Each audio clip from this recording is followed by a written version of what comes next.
En Guyane, une décision de santé publique est en train de se transformer en une véritable course contre la montre. Aujourd'hui, on va décortiquer ce dilemme, un cas d'école où un choix technologique a des conséquences très directes sur la vie des gens. Pour beaucoup de Guyanais, le diagnostic précis d'un cancer repose sur un examen qu'on appelle un TEP scan. Le problème, c'est qu'il n'y a pas l'équipement sur place. Donc la seule option, c'est une évacuation sanitaire. Un parcours qui est non seulement coûteux et épuisant, mais souvent beaucoup trop long. C'est à peu près la population de ce territoire français en Amérique du Sud qui fait face à ce défi. Une population qui grandit vite et qui attend logiquement des solutions concrètes pour sa santé. Alors la question est posée. Face à des contraintes géographiques, techniques, financières, comment est-ce qu'on fait pour garantir à tout le monde le même accès aux soins? C'est vraiment ça, le cœur du dilemme.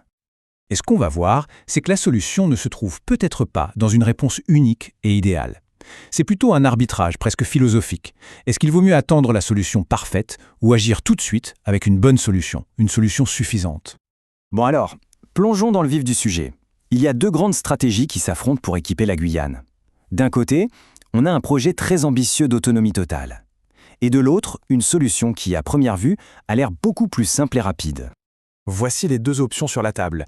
Le rêve parfait, construire son propre cyclotron directement en Guyane pour une indépendance complète, et le raccourci facile, s'appuyer sur l'usine voisine de Martinique et importer les doses de médicaments chaque jour.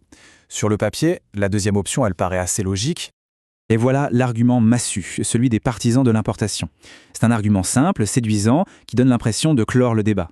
2 heures, après tout, c'est court. Mais est-ce que c'est vraiment aussi simple que ça? C'est ici que l'analyse devient vraiment intéressante. On va déconstruire morceau par morceau cette fameuse idée des 2 heures. Parce qu'en médecine nucléaire, la distance, ça ne se mesure pas en kilomètres, mais en minutes. Des minutes qui s'envolent. Le protagoniste invisible de toute cette histoire, c'est ça, le fluor 18. Sa particularité? Il perd la moitié de son efficacité toutes les 110 minutes, à peu près. C'est une horloge implacable. Un compte à rebours qu'on ne peut absolument pas arrêter. Ce qui est fascinant ici, c'est que ça révèle la réalité du terrain. Le vol de 2 heures, en fait, c'est juste une petite étape dans une chaîne logistique hyper complexe. Il y a la production, les contrôles, l'emballage, la route, les formalités à l'aéroport. Chaque minute compte et à la fin, elle s'additionne. Et voilà le vrai chiffre. Le chiffre qui change tout.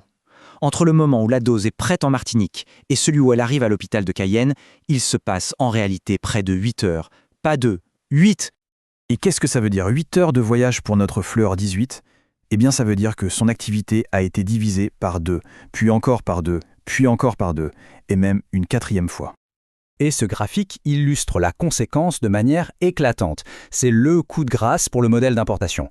Pour livrer une seule dose utilisable à un patient en Guyane, il faut en fait en produire et en expédier 16. Autrement dit, 94% du produit est littéralement détruit par le temps de transport. C'est un gaspillage industriel absolument colossal. Le plus important, en fait, c'est l'impact humain. Le service ne peut fonctionner que l'après-midi, ce qui veut dire que les patients doivent attendre à jeun pendant des heures et que le moindre problème avec l'avion paralyse tout le système. La promesse d'une solution simple se transforme en un véritable cauchemar à la fois logistique et médical. Face à cette impasse, entre le rêve parfait mais très lointain et le raccourci facile mais inefficace, une troisième voie a commencé à émerger, une voie beaucoup plus pragmatique. Cette célèbre citation de Voltaire, elle nous offre une nouvelle façon de voir les choses. À force de diviser la perfection, on prend le risque de ne rien faire du tout. Et parfois, une bonne solution, appliquée tout de suite, vaut bien mieux que la solution parfaite qui n'arrive jamais. C'est exactement la logique d'une troisième proposition qui a été faite. Plutôt que de rester paralysé par ce débat sur le cyclotron, pourquoi est-ce qu'on ne déploierait pas immédiatement une autre technologie qui est déjà disponible et qui répondrait déjà à de très nombreux besoins? Et voilà le plan. Étape 1, le bien. Installer dès 2026 des équipements de scintigraphie pour répondre à l'urgence. Étape 2, le mieux. Pendant ce temps, on prépare sereinement la construction du cyclotron. Et enfin, étape 3, le parfait. On atteint l'autonomie totale avec le TEP scan local. C'est une approche qui combine l'action immédiate et la vision à long terme. Finalement, l'histoire de la Guyane, elle dépasse son propre contexte. Elle nous donne des leçons précieuses sur la façon de gérer des problèmes complexes dans plein d'autres domaines. On peut retenir 4 leçons essentielles. D'abord, la vraie proximité, c'est une question de temps, pas de distance. Ensuite, la recherche du parfait peut devenir un piège qui paralyse l'action. Troisièmement, une solution pragmatique, un pont qu'on construit maintenant, c'est une forme d'efficacité supérieure. Et enfin, la véritable autonomie, ça ne se décrète pas, ça se construit en maîtrisant ses propres outils. Tout ça nous amène à une question finale. De la technologie à la politique publique, cette tension entre le bien immédiat et le parfait futur, elle est partout. Le cas de la Guyane nous force à nous interroger. À quel moment le choix du suffisant devient non pas un compromis, mais l'acte le plus intelligent ?